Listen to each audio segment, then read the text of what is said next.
Hello and welcome to all. आप सभी का स्वागत है एक बार फिर से एसएसजी कोचिंग के इस ऑफिशियल ऐप पर या एसएसजी गुरुकुल के इस ऑफिशियल ऐप पर। बच्चों देखो, है ना, आपने सुना होगा, आप महाभारत देखते होगे तो उसमें आपने सुना होगा, रणभूमि में जाने से पहले मन भूमि में युद्ध करना बहुत जरूरी होता है। तो ऐसे ही किसी भी एग्ज़ाम को क्रैक करने के लिए सबसे पहले आपको उसका सिलेबस यानी कि पाठ्यक्रम पढ़ना बहुत ज़रूरी होता है। बहुत जगह आपका पाठ्यक्रम निश्चित नहीं होता, इसलिए पाठ्यक्रम जब निश्चित नहीं होता है तो हम लोग क्या कर सकते हैं, उसके प्रीवियस ईयर के पेपर के क्वेश्चन उठाते हैं और प्रीवियस ईयर के पेपर के क्वेश्चन उठाकर हम लोग डिसाइड करते हैं कि इसमें कौन कौन से टॉपिक पूछे जा रहे हैं। ठीक है, तो जब मैं एसएससी जीडी का बैच आपका कल से स्टार्ट होने वाला है। कल है 12 सितंबर और दिन है सोमवार और महादेव का नाम लेकर कल आपका एसएससी जीडी का बैच स्टार्ट होने वाला है। उसमें एसएससी जीडी में मैंने आपको 15 मॉक टेस्ट पहले से दे रखे हैं, लेकिन आपको वो 15 मॉक टेस्ट करने नहीं हैं। जब मैं आपका सिलेबस पूरा कर दूंगा 1 माह के भीतर, तब आप जाकर कहीं मॉक टेस्ट कीजिएगा। लिबिर लिबिर करके पहले मॉक टेस्ट करना शुरू मत कीजिएगा। ठीक है, हम लोग यहाँ पे सिलेबस पे चर्चा करने वाले हैं, पाठ्यक्रम पे चर्चा करने वाले हैं। जैसा कि आपको पता है, ठीक है बच्चों, जैसा कि आपको अच्छे से पता है कि जो पाठ्यक्रम है एसएससी जीडी का जो पाठ्यक्रम है, ठीक है, हाँ, एसएससी जीडी जनरल ड्यूटी 2022, ठीक है, एसएससी जीडी 2022, ठीक है। आपका एसएससी का कैलेंडर तो जारी हो चुका है, आप जानते ही हैं। इसका हम लोग बात करेंगे पाठ्यक्रम पर। इसके हम लोग किस पर बात करेंगे बच्चों?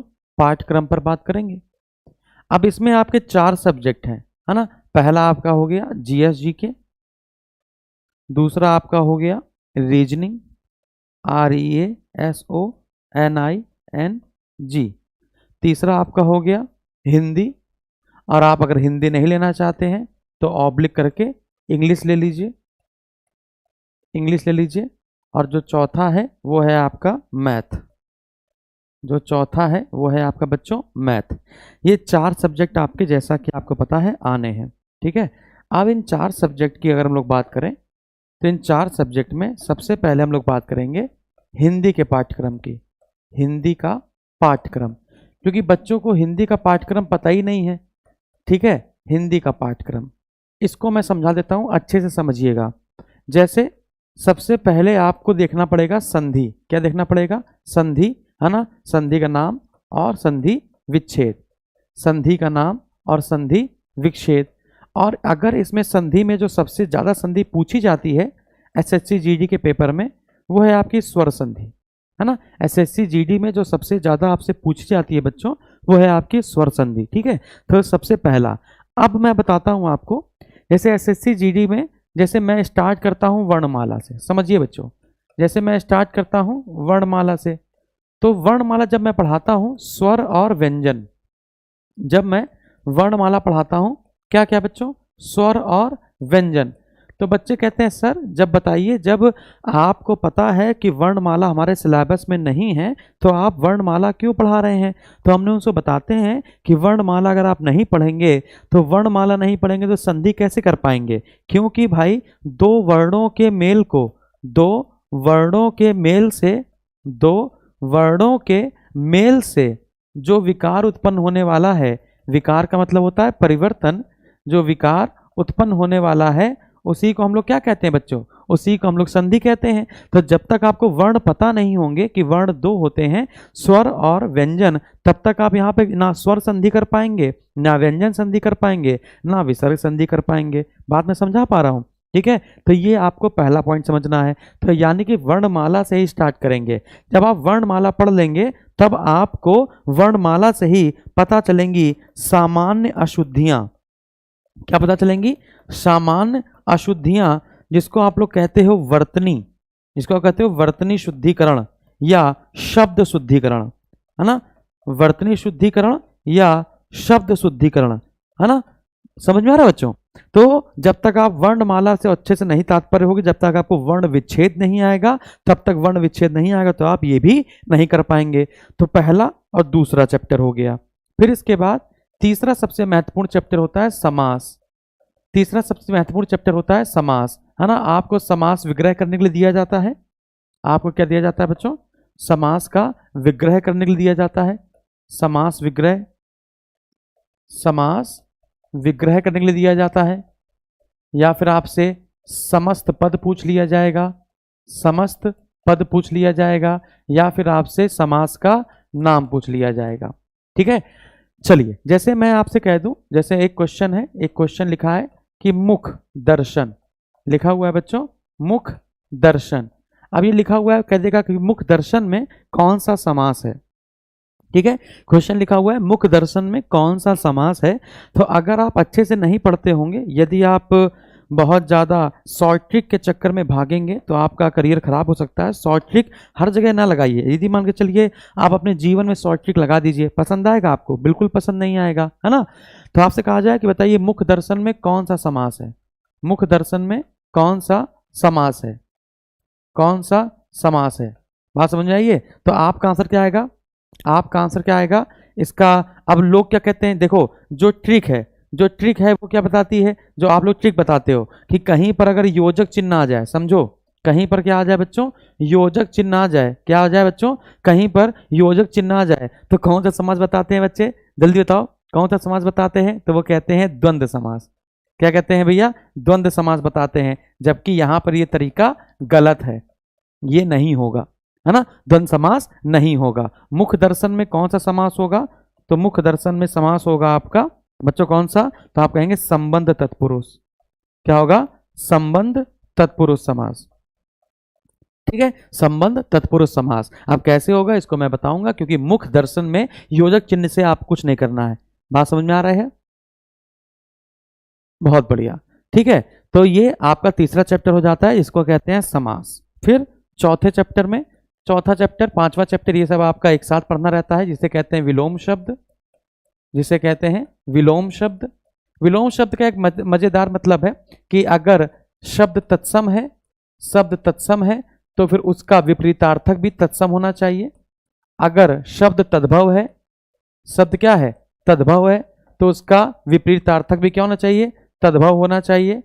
और अगर देशज है तो देशज, विदेशज है तो विदेशज। बात समझ आ रही है? यानी कि जो जैसा होगा वो वैसे ही लिखा जाएगा। अब जैसे मैं कह दूं कि अच्छा, अच्छा, ठीक है, तो अच्छा का बुरा होगा, अच्छा का क्या होगा? बुरा होगा। समझ रहे हो ना? अच्छा का क्या होगा? बुरा होगा, है ना। राजा का क्या होगा? राजा का भिखारी नहीं होगा, राजा का भिखारी नहीं होगा। राजा का क्या होगा बच्चों? रंक होगा। राजा का क्या होगा? रंक होगा। तो चौथा चैप्टर आपको विलोम शब्द पढ़ना रहता है। फिर इसके बाद युग्म शब्द पढ़ने रहते हैं। क्या पढ़ने रहते हैं? युग्म शब्द पढ़ने रहते हैं। जैसे कह देता है, एक होता है दंश और एक होता है दंश, है ना। तो एक होता है दंश और एक होता है दंश, है ना। तो हमने कह दिया एक का मतलब होता है क्या? डंक, और एक का मतलब क्या होता है भैया? चुभन। बात समझ आ रही है? तो इस प्रकार से जैसे एक होता है ना, एक होता है चित्त, एक होता है चित्त और एक होता है चित्त। बात समझ आ रही है? तो अब चित्त है तो ये ज्ञान हो गया, चित्त हो गया, मन हो गया, और चित्त मतलब जो आपको पीठ के बल गिरा दिया जाए अखाड़े वखाड़े में, तो ये युग्म शब्द हो जाते हैं, है ना। युग्म शब्द हो जाते हैं। अच्छा देखिए, इसके बाद समानार्थी शब्द, समानार्थी शब्द या पर्यायवाची शब्द, समानार्थी या पर्यायवाची, ये आपका हो जाता है। इसके बाद अनेकार्थी, इसके बाद अनेकार्थी। समानार्थी और अनेकार्थी में अंतर क्या होता है कि अनेकार्थी मतलब इसमें कई अलग अलग लोग हैं। जैसे अनेकार्थी मतलब क्या है ये समझिएगा, जैसे मेरा नाम शुभांशु है, किसी और का भी नाम शुभांशु होगा, किसी और का नाम भी शुभांशु होगा, ठीक है ना। सब अलग अलग हैं तो अनेकार्थी हो गए। समानार्थी क्या है? मेरा नाम घर का साहिल हो गया, इधर का आकाश हो गया, उधर का पाताल हो गया, तो मेरा नाम क्या हो जाएगा? वो समानार्थी। आदमी मैं एक ही हूं तो समानार्थी। अगला चैप्टर होता है सातवां, अनेकार्थी। ठीक है, तो युग्म हो गया, समानार्थी हो गया, अनेकार्थी हो गया। इसके बाद लोकोक्ति और मुहावरे, इसके बाद लोकोक्ति, लोकोक्ति और मुहावरे, मुहावरे। ठीक है, जो लोकोक्ति है वो एक संस्कृत शब्द है, जो लोकोक्ति है वो एक संस्कृत शब्द है। लोक प्लस उक्ति हो जाएगा, लोक प्लस उक्ति हो जाएगा। अगर देखेंगे का को तोड़ा जाए तो का प्लस आ होगा और ये होगा उ और इक्ति, है ना। आ और उ क्या हो जाता है, ओ हो जाता है, तो ये मिल जाएगा का को तो हो जाएगा कोक्ति, क्या हो जाएगा कोक्ति, और यहाँ पे लो था तो ये हो जाएगा लोकोक्ति, है कि नहीं। तो कौन सी संधि हो जाएगी, कौन सी संधि हो जाएगी, गुण संधि हो जाएगी। कौन सी संधि हो जाएगी बच्चों, गुण संधि हो जाएगी। ए ओ आर किसमें निकलता है, हाँ। और मुहावरा क्या है बच्चों, ये अरबी शब्द है। मुहावरा क्या है, अरबी या फारसी, है ना। तो ये अरबी या फारसी शब्द होते हैं मुहावरे, ठीक है। तो लोकोक्ति और मुहावरे आपको देखकर चलने हैं। फिर इसके बाद नवा, नवा जो आपको पढ़ना है वो होता है लिंग। नवा जो आपको पढ़ना है वो होता है लिंग की पहचान। नवा जो होता है वो होता है लिंग, है ना। जैसे मैं आपको क्वेश्चन देता हूं, क्वेश्चन लिखा है चीटी, चीटी का पुल्लिंग क्या होगा। मैंने आपको प्रश्न दिया चीटी का पुल्लिंग क्या होगा, बच्चों बताइए चीटी का पुल्लिंग क्या होगा, चीटी का पुल्लिंग क्या होगा। ऑप्शन दिया हमने, है ना, नर चीटी, ऑप्शन दिया हमने नर चीटी, नर चीटी। ऑप्शन दिया हमने नर चीटा, ऑप्शन दिया हमने चीटा। ऑप्शन दिया हमने, है ना, चुएटा, ऑप्शन दिया हमने चुएटा, चुएटा। ये हमने आपको 4 ऑप्शन दिए, ठीक है। ये हमने आपको क्या दिए बच्चों, 4 ऑप्शन दिए और कहा चीटी का पुल्लिंग क्या होगा, आराम से बताइए, है ना। तो आपसे ऐसे लिंग की पहचान करने के लिए आएगा कि लिंग की पहचान कीजिए, है ना। तो इसका जो आंसर होगा वो होगा आपका, इसका जो सही आंसर है वो क्या होने वाला है आपका, नर चीटी। इसका जो सही आंसर है वो क्या होने वाला है बच्चों, नर चीटी। दिख नहीं रहा क्या, कोई बात नहीं, दूसरा चल लेते हैं। इसका जो सही आंसर होने वाला है वो क्या होने वाला है, नर चीटी, नर चीटी। बात समझ में आ रही है, नर चीटी, ठीक है। तो कैसे होगा इसको मैं आपको बताऊंगा, कैसे होगा ये सब आपको बताया जाएगा। बताइए यहां तक सारी बातें क्लियर हैं, आपको सिलेबस समझ में आ रहा है। अगर आ रहा है तो ये सर बोलिए कि यस सर यहाँ तक हमको सिलेबस समझ में आ रहा है। अब इसके बाद हम लोग को पढ़ना होता है, 9 हो गए, 9वें के बाद 10वां चैप्टर जो पढ़ना होता है, 9वें के बाद जो हम लोग को 10वां चैप्टर पढ़ना होता है बच्चों, वो पढ़ना होता है हम लोगों को विशेषण और विशेष्य, विशेषण और विशेष्य, विशेष्य और विशेषण हम लोगों को ये पढ़ना रहता है, विशेषण और विशेष्य। जैसे होता क्या है, विशेष होती है संज्ञा, विशेष क्या होती है, संज्ञा। जैसे मैंने कहा काली गाय, मैंने क्या कहा बच्चों, काली गाय, तो काली क्या हो जाएगा, विशेषण हो जाएगा। काली क्या हो जाएगा बच्चों, विशेषण हो जाएगा, और गाय क्या हो जाएगा, विशेष यानी कि संज्ञा हो जाएगी। बात समझ आ रही है, काली गाय, ठीक है। तो आप समझ गए ना, 10वां क्या हो जाएगा, विशेषण विशेष। या फिर आपसे इसी में एक और चैप्टर जोड़ सकते हैं, संज्ञा से विशेषण बनाना, संज्ञा से विशेषण, विशेषण बनाना, संज्ञा से विशेषण बनाना, ठीक है। संज्ञा से विशेषण बनाना, आपसे ऐसे कह देगा संज्ञा से विशेषण बनाना।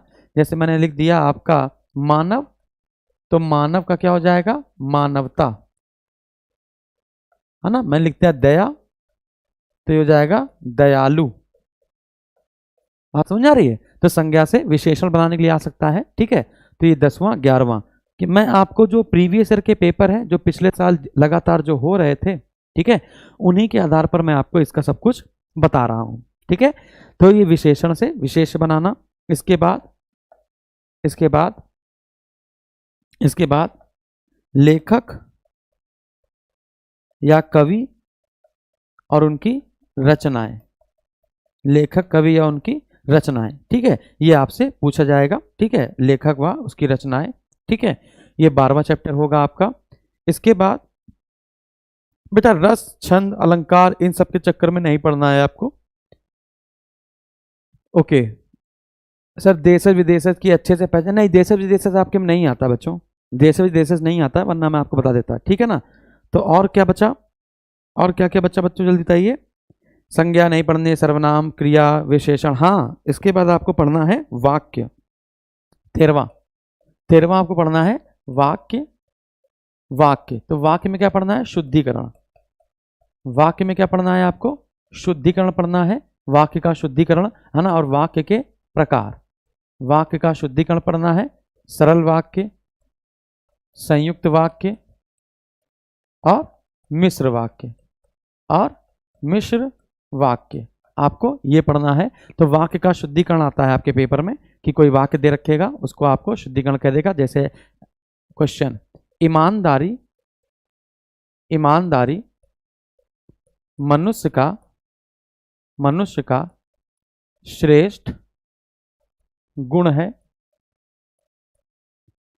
ना। ईमानदारी, ईमानदारी मनुष्य का श्रेष्ठ व्यवहार है, व्यवहार है। ईमानदारी, ईमानदारी मनुष्य का श्रेष्ठ आचरण है, आचरण है। ठीक है। उपयुक्त सभी सही हैं, उपयुक्त सभी सही हैं, उपयुक्त सभी सही हैं। बेटा ऐसे आपके प्रश्न पूछे जाएंगे। ठीक है, आपसे ये क्वेश्चन पूछा जाएगा और ए बी सी और डी ऐसे ऑप्शन दे दिया जाएगा। कह देगा बताइए निम्न में से कौन सा सत्य है ना। तो आपको पता है, आपको क्या पता है बच्चों कि ईमानदारी लिखा हुआ है, और ईमानदारी क्या होता है, एक गुण होता है। ईमानदारी क्या है, एक वर्चू है, एक मूल्य है। ठीक है, एक गुण है। ठीक है, तो इसका आंसर क्या जाएगा, बिल्कुल सही है, ए सही हो जाएगा। तो इस प्रकार से आपका वाक्य शुद्धिकरण के लिए पेपर में आएगा, बताइए कौन सा वाक्य शुद्ध है, इसको पहचानना होगा। क्लियर है। इसके बाद 13 हो गए। इसके बाद 14वें में आपका वाच्य आता है, वाच्य आता है ना। कर्तवाच्य, ठीक है, कर्मवाच्य और भाववाच्य, भाववाच्य। ठीक है, तो कर्तावाच्य या कृतवाच्य, कर्मवाच्य और भाववाच्य, ये आपके है ना। एक्टिव वॉइस पैसिव वॉइस सुना ना, एक्टिव पैसिव, इंग्लिश में कहते हैं active and passive voice, active voice and passive voice. ठीक है, वाच्य पूछेगा। और लास्ट में आपसे पूछा जाता है, लास्ट में जो आपसे पूछा जाता है वो पारिभाषिक शब्दावली है, पारिभाषिक शब्दावली है, पारिभाषिक शब्दावली है। ठीक है, जैसे कह देगा आयोग को अंग्रेजी में क्या कहेंगे, आयोग को अंग्रेजी में क्या कहेंगे, है ना। आपसे कह देगा कि संगठन को अंग्रेजी में क्या कहेंगे। ठीक है, संविदा को अंग्रेजी में क्या कहेंगे। ऐसे आपसे पारिभाषिक शब्दावली भी कभी कभी आता है, मैं आपको सारा पढ़ाऊंगा। ठीक है, और लास्ट में आपका आता है क्रिया। ठीक है, क्रिया जैसे सकर्मक और अकर्मक, ये पहचानने के लिए सकर्मक क्रिया और अकर्मक क्रिया, सकर्मक और अकर्मक क्रिया, सकर्मक और अकर्मक क्रिया, है ना। कर्म के साथ सकर्मक और कर्म के बिना अकर्मक, कर्म के बिना अकर्मक और कर्म के साथ, कर्म के साथ सकर्मक। ठीक है, मोहन पढ़ता है अकर्मक, मोहन किताब पढ़ता है सकर्मक। बात समझ आ रही है। तो इस प्रकार से सकर्मक और अकर्मक। और लास्ट आपका आता है, लास्ट आपका आता है गद्यांश पर आधारित प्रश्न। लास्ट आपका आता है गद्यांश पर, गद्यांश पर आधारित प्रश्न, गद्यांश पर आधारित प्रश्न।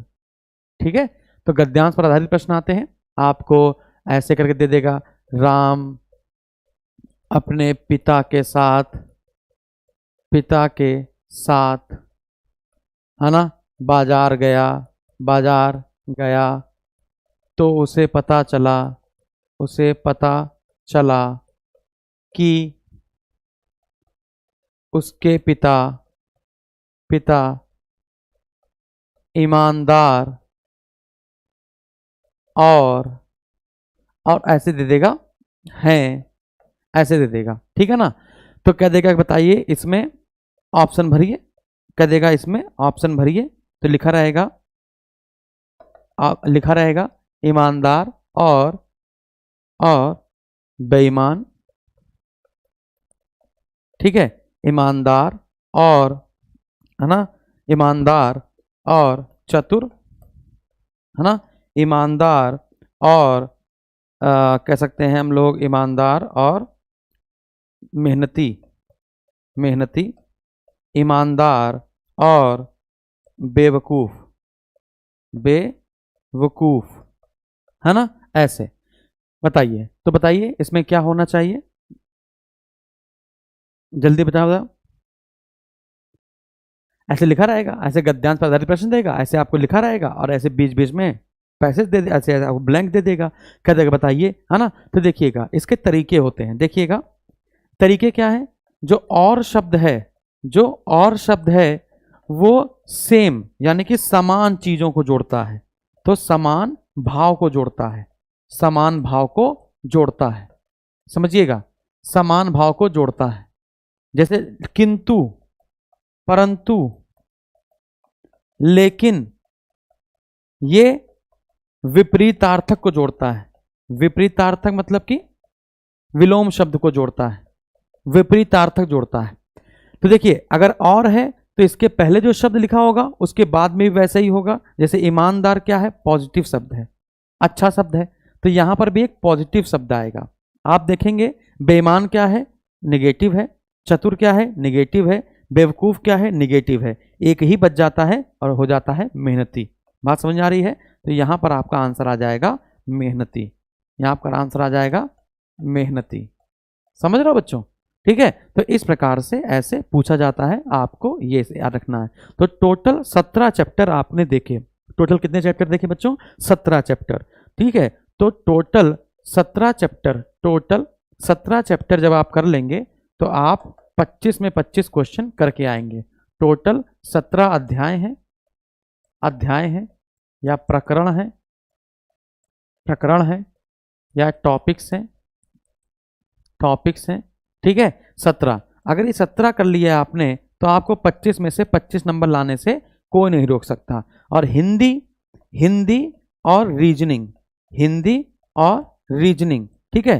जैसे कि पिछली बार मैंने एसएससी चलाया था तो लगभग 800 बच्चे नो एडमिशन लिया था और 800 में है ना 350 के आसपास लोगों का सिलेक्शन हो गया है, ठीक है। वो बिल्कुल फ़ोन ऑन कर दिए, सर मेरा कट ऑफ क्लियर हो गया है, बड़े खुश, बड़े खुश, ठीक है।